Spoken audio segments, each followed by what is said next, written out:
Hey guys, welcome to episode number 2, where we're going to talk about what to do when delegation turns into more work, not less. Or as I like to call it, is it me or my VA that sucks? If you're an online course creator, agency owner, or coach who often think it's better and faster if I do it myself, and often find yourself overwhelmed by repetitive and boring tasks that you know someone else should be doing, then you are in the right place.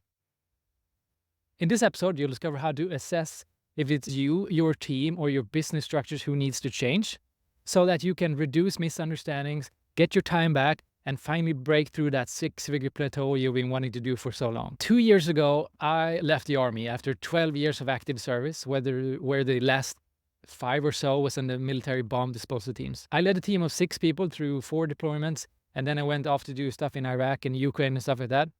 But at this point in time, I was tired of that. I wanted to do something else. And I agree with the team that we should do something else. 1 year earlier, I started building a website called catamarnfreedom.com. And I didn't have a lot of time to invest in it. And I didn't really know where to go. I had no SEO experience. I had none of that stuff. So I started building my website, and I generated enough money for me to be comfortable leaving the army and also getting into my RV and traveling all the way down to the southern part of Spain, where I was to meet up with my mom. That trip took about 8 months to complete because I just had so much fun, met up with a bunch of friends, and lived the time of my life. And the only reason why I was able to do that is because I could take all the lessons I've learned from the military and apply that to the business world. I'll let you know that I didn't have any SEO experience. I didn't have any website background or anything. I just had the experience of leading teams. That was my skill set. I really expanded on that to make this thing work. But I did make one huge mistake, which caused me a lot of misunderstandings, frustration, and a lot of rework on my side. And that's what I want to talk to you about today, because I know some of you guys out there are doing the same mistake. When I left the military, I left a team that was highly competitive, took a lot of ownership, had a bunch of experience, who I've worked together with for a bunch of years. And I built a new team who was remote, who didn't have a lot of experience, who didn't know me, who I didn't have worked together with for a long time. And I led this remote team the same way I led my military teams. So I led them with a purpose and a clear sense of direction. And I left out the how for them to figure out, which is usually the way I love to lead. I want to give people a purpose. I want to give them rules. I want to give them an end state, and then kind of they figure it out. But it turned out that it was too much.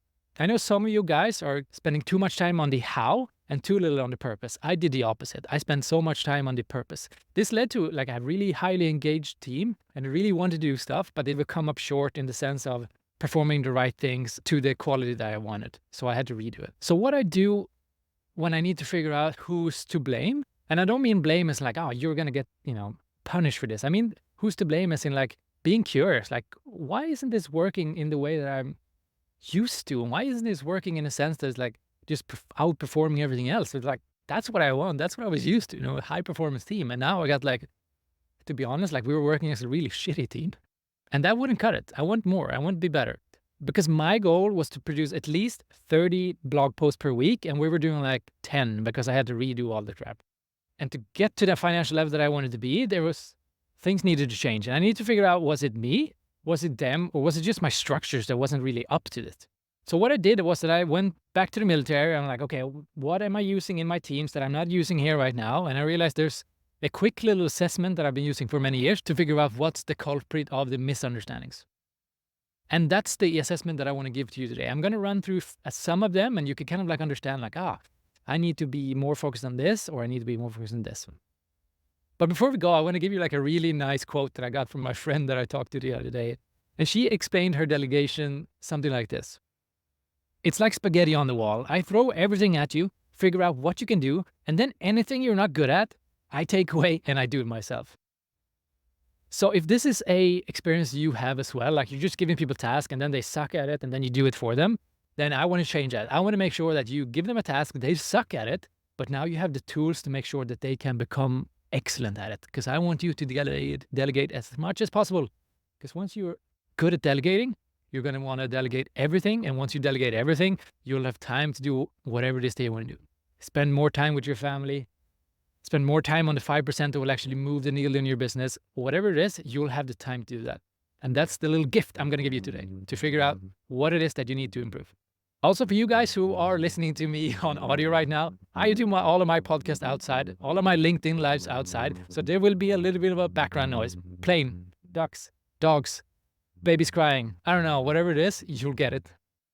And if you're one of those who thinks like, there are certain tasks that just I need to do, or they're too risky to give away to someone else, I encourage you to go listen to episode number 1, where I share my story of how I run my military teams and how I, as a bomb-disposed soldier or officer, had to delegate the most complex and dangerous tasks to other people so that I can go and do the 5% that was to take care of the bomb. And the same applies to you. So you can do the 5% in your business. One of the most common mistakes that I see with business owners, especially those who are kind of like a 6-figure level and plateaued maybe for 6 months, a year or something, and they have a team, but they haven't really figured out how to use them to break through that plateau, is that they assume that it's the VA that is not performing to their level. But often it's actually themselves or the structures of their business not allowing the team to perform at the level that they want to. It isn't necessarily their skill set or they're unwilling or they just don't understand the task. There definitely could be other reasons why this isn't working for you. You could kind of think about it this way. It's like if you have an engine on your car, it's going to start. If you have wheels on your car, it's going to run. But if you're trying to switch out the engine and nothing happens, then maybe you need to check if there's fuel in the gas tank. So if you're just switching out your VAs and then you have getting still the same results, and maybe it's time to put some fuel in the gas tank. So instead of just blindly hiring a new VA or kicking out the old one or just trying to do the same thing over and over again, I want to give you a quick assessment that you can use to figure out what it is that you need to improve. Maybe it's all of the parts, maybe it's just one part, but at least you'll have a direction to know where to start. We're going to evaluate your leadership and your delegation and your business from 3 perspectives. 1 is your ability to communicate and delegate tasks. 2, it's the VA's or your team's ability to receive a task. And 3, it's your business ability to move information around or the communication. And I'm not just talking about whether you're using Slack or WhatsApp or whatever. It doesn't really matter, but I'm talking about the priorities of communicating a task. Like, are you doing visuals? Do you have a flow chart? Do you send videos? Do you also accompany them with text? Do you have an explanation? Do you have a contingency plan? Blah, blah, blah, blah. There's a bunch of things that you need to make this work. But the beautiful thing is you build it and you have it forever. Once you figure this out, you'll be able to reduce involvement in day-by-day tasks. You can empower your team to take ownership of whatever it is that they're supposed to do. And you can free up your own time to focus on strategic growth. Okay, so how the heck do I do this assessment? First of all, you'll find the complete assessment on sankusleadership.com/podcast, where you could do all of the questions. It takes basically 10 minutes and you'll have a good idea how this works. But I'm going to pick a few of the best and most interesting questions right now, and you can answer it with yes or no. And if you do have too many no's, you already know where to start. Let's start with the things that you can change the fastest, and that is your behavior or, my behavior as a leader as well. And I'm going to dive into the feedback process because this is one of the things that people screw up the most as far as I see. And my question to you is, do you offer timely and accurate feedback? Or are you just saying good job? Because the chances are if you're just saying good job, way to go, then they don't really understand what it is that they should continue doing. But if you're more specific, they know exactly what to do, and you could bet your ass that they're going to give you more of that. And the best part of that is that you can't really get that type of inflation that you usually get with positive comments otherwise. You probably worked with a boss who's like, good job, good job, good job. And the first time you're like, sweet. And then with the 99 times you're like, whatever, you just say that anyways. But if you're specific, tell people exactly what they did correctly, then that type of inflation disappears because it's always something new. And it means that you're paying attention to them. And if you're paying attention to them, they know that they're important. They're actually doing something of value. So that's a big step. Are you giving feedback that is accurate and that is timely? So the accurate part we figure out. Now, what do I mean with timely? Well, timely simplified means something like if it's a positive, you want to reinforce a behavior, do it now. If it's negative, it's something they're going to feel challenged about, then do it later. So here's a golden example for you guys. If you can implement this today, your life is going to be so much better and your team is going to love you. Every time they do something that wasn't good enough, but they also did a bunch of good stuff, If you mix those two up, they're only going to listen to the negative stuff and forget all the good stuff. You want them to do all the good stuff as well. So you separate the two. You do all the good stuff right now. Like, hey, you did X, Y, Z really well. Continue with that. I love when you do that stuff. And then you take the negative stuff, you put it on your little list. And then once they get to do that task the next time, you make sure that your SOP, your written down delegation template, which you'll find on the link, includes those instructions. So it includes the things that they screwed up the last time, which means they now have everything they need to perform better. And once they perform better, you give them the positive reinforcement. Hey, you did these things really well. Great job. And that makes you be seen as the person who's always reinforcing, who's always positive, who's always helping them out when they need it. And you're solving the problem. And you won't have to take any of those awkward, like, oh, I mean, you screwed this up type of conversations. So if you are one of those who's a little bit afraid of conflict, then this is a great tool for you. So the question I have for you in this section is your feedback specific and is it timely? Yes and no. Okay, let's move on. So now we want to have a look at your VA. What's their role in this? And when I say VA, it can be your teammate, your full-time employee, your part-time employee, whoever you're outsourcing to. It doesn't really matter. It's the same way to deal with your team. So the assessment you'll find on the website has 5 questions in this arena, but I want to focus on one specifically, and that is, do they communicate with you timely and effectively? If they communicate when you want them to communicate, and they do it in a way where you understand what they're saying, then most problems can be solved. But if you're struggling with someone who is ghosting you or disappearing, then they're not doing their part. And by the way, if you're struggling with VAs who are ghosting you, also go check out episode 1 on how to figure that. But if they do not communicate with you when you need them to, then you can't really fix the problem. If there's no communication, you can't fix the car, right?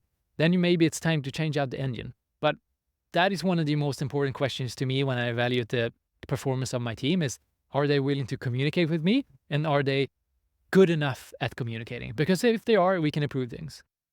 The next part is the structures of your business. And this is the thing that I'm most interested in. This is the thing where it's so easy to make it so much better. Do you have a structured approach of giving instructions to your team? And I mean, you give them in the same information every time in the same way. Because if you don't, this is a huge improvement for you. This is going to be such a game changer. And you'll actually get a free fill-in-the-blank template if you go to sankosleadership.com/podcast. If you use that, honestly, you'll have 80% of the benefits, and your leadership and your delegation will be just so much more simple. If you don't, you could bet your shiny metal ass, as said by Simpsons maybe, that you won't give them all the information they need to succeed at the task. And if you don't give them all the information to succeed with the task, well, what happens? Well, there are going to be misunderstandings. They're going to ask you a bunch of questions. They're going to do the wrong things, and you're going to have to redo it. So this is huge. You need that template, or you need some type of structure, because they need to be able to anticipate what type of information is required to solve this task.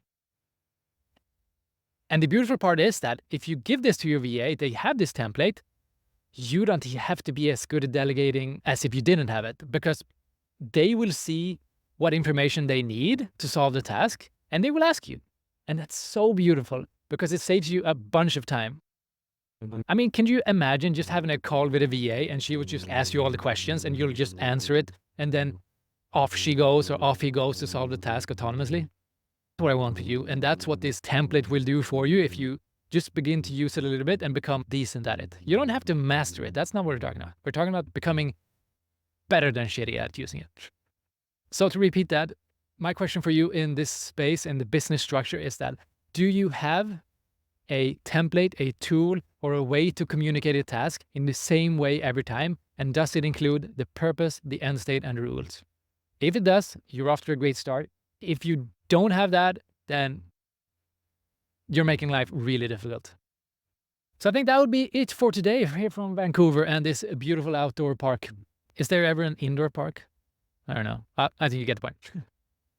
We went through a short assessment. The full assessment is on the website, but the important questions we've already covered. If you want this delegation assessment, and if you want this delegation template that I was talking about, go to sankosleadership.com/podcast, and you'll find all of that for free in there. And if you want to connect with me, I'll be super honored. Send me a message on LinkedIn. I know it's lame, but that's where I'm at.